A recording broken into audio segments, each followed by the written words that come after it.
Quer saber como é que foi o meu segundo semestre do doutorado aqui no Veneno Institute? Fica ligado!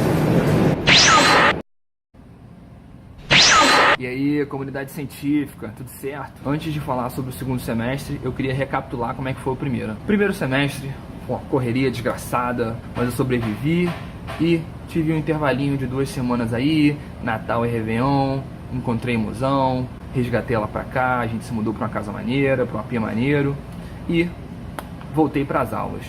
Aquela aula, abordagens estratégicas na pesquisa biomédica, em que a gente foca numa doença e usa ela como contexto para estudar diversos mecanismos celulares e biologia molecular, voltou com a corda toda.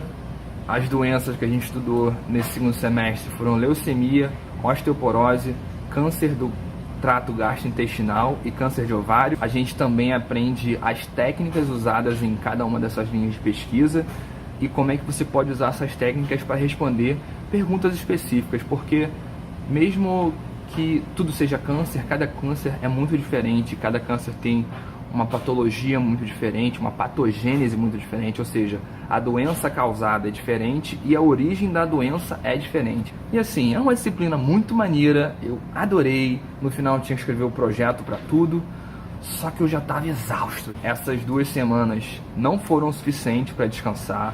Eu cheguei aqui com maior energia, eu sempre tô com muita energia, né? Sempre tô ali animado, falei, não, vamos estudar, vamos aprender tudo. Só que primeira semana de aula eu já tomei um tapa na cara. A quantidade de trabalho para essa matéria é muito, muito intensa. E a gente ainda tinha que fazer diversos textos e corrigir os textos dos colegas. O que é muito maneiro, só que eu já tava pedindo arrego. E eu lembro de ficar horas e horas olhando para a tela, lendo os artigos e simplesmente não absorver aquela informação. E foi aí que eu comecei a perceber que o cansaço, apesar de eu não ter sentido cansaço físico, o meu cérebro já estava exausto. Uma coisa é você estar no Brasil, falando português, discutindo em português, você lê os artigos em inglês, mas você faz a conexão sempre com a sua língua materna. Aqui, como você lê inglês, fala inglês, explica em inglês, vai para o laboratório e tu em inglês, o cansaço mental ele é maior. Eu achei que não fosse ser tão ruim, eu subestimei, não é tão fácil assim. Mas dá para levar. Além desse cansaço mental, eu já estava trabalhando aqui no meu laboratório, que é o meu laboratório oficial, então eu já sentia que eu estava perto de mexer na minha ciência, trabalhar com o meu projeto, na minha tese, sabe? Eu queria ler sobre aquilo, queria ler sobre as metiltransferases, essa parte de bioquímica mais hardcore, assim. Então era uma angústia muito grande, eu ficava de... me liberta! Deixe-me livre! Eu também fiz uma disciplina chamada Conduta Responsável e Efetiva na Pesquisa, que é como se fosse uma ética que a gente tem no ensino médio, às vezes na faculdade, só que dentro do contexto específico da pesquisa. E aí era uma disciplina bem mais tranquila, tinha 1 ou 2 textos para ler por semana e sempre falando sobre temas polêmicos da ciência. Então a gente falava sobre autoria, sobre comunicação, inclusive eu tive que falar sobre carreiras na ciência. Olha isso aqui, olha isso aqui, olha isso aqui. Pode passar aqui, baby. E cada aluno tinha um tema para apresentar. O meu tema foi carreiras na pesquisa e foi muito irada a aula. E no final da aula eu inclusive falei que eu estava trabalhando com um doutorando numa FRIA, que era o meu projeto de comunicação científica, que eu estava começando agora, mas que eu estava testando, e no final ainda tirei uma selfie com a galera. Além disso, o meu estudo acabou sofrendo um pouco, porque eu estava 6 meses longe da minha esposa, e quando ela veio pra cá, eu simplesmente queria ficar com ela, porque eu sou um ser humano com emoções e eu me permito ser feliz. Eu não sei quem aí do outro lado ama, e quando você ama, você quer aquela pessoa perto de você. E a terceira disciplina foi a pesquisa translacional. Você tem 3 campos da pesquisa biomédica.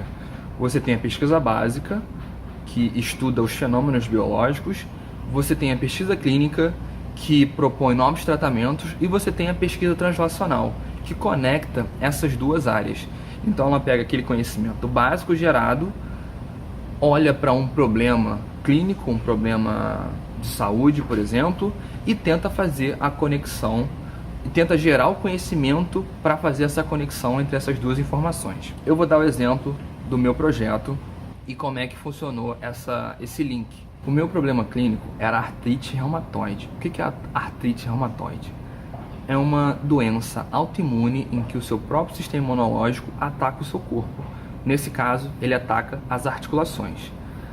E aí a gente vai lá para a pesquisa básica. Que tipo de informação que eu precisei buscar? Como é que funcionava o sistema imune nessa doença? Quais eram os pontos chaves de regulação do sistema imune na artrite reumatoide? E também quais compostos que eu poderia usar para inibir a inflamação nessa doença. Então, eu fui lá na básica, busquei todas as informações e montei o meu projeto. E aí, a minha pesquisa translacional seria testar um composto isolado de uma planta do Cerrado brasileira, que é a sucupira, testar essa planta quanto às propriedades anti-inflamatórias dela para poder ser utilizados no tratamento da artrite reumatoide. Fora essas disciplinas malucas, eu ainda estava brincando de comunicação científica com o Dr. Numa Fria no YouTube, Instagram, Facebook e mundo real. Mundo real também, e dá bastante trabalho. No final do semestre, eu tive aquelas duas provas enlouquecedoras, uma que você faz na aula e outra que você leva para casa.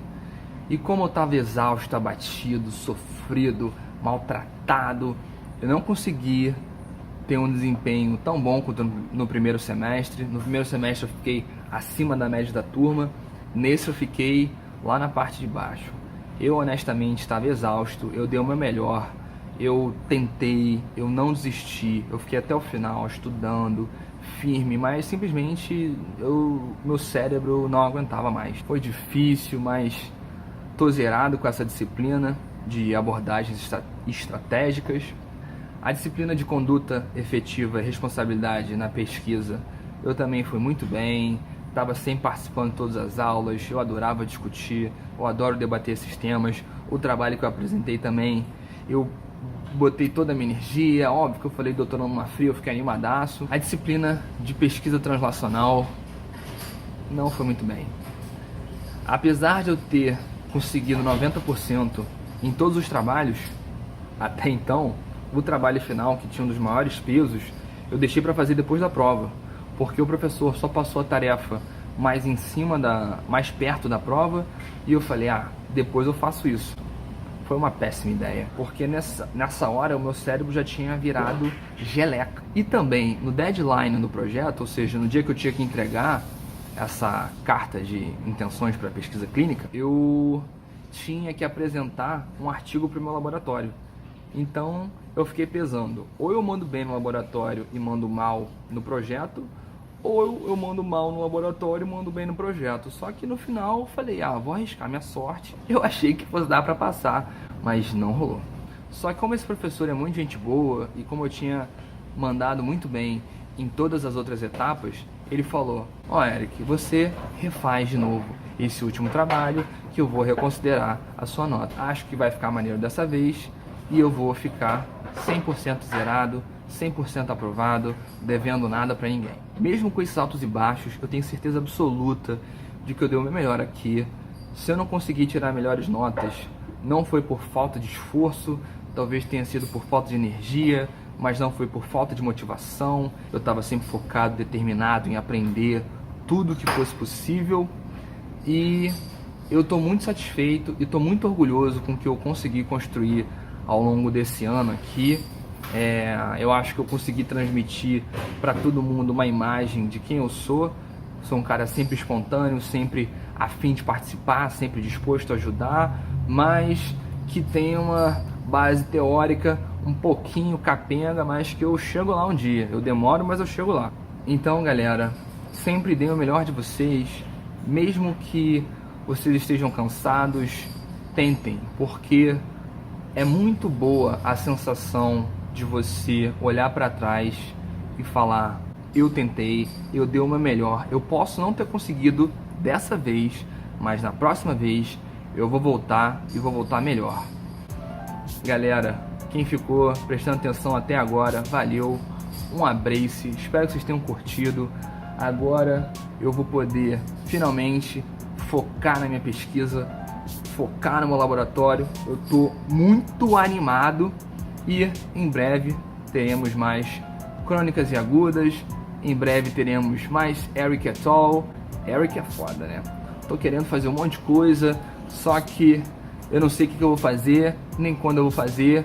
Então se inscreve aqui, larga o like de coração, porque esse vídeo tá irado.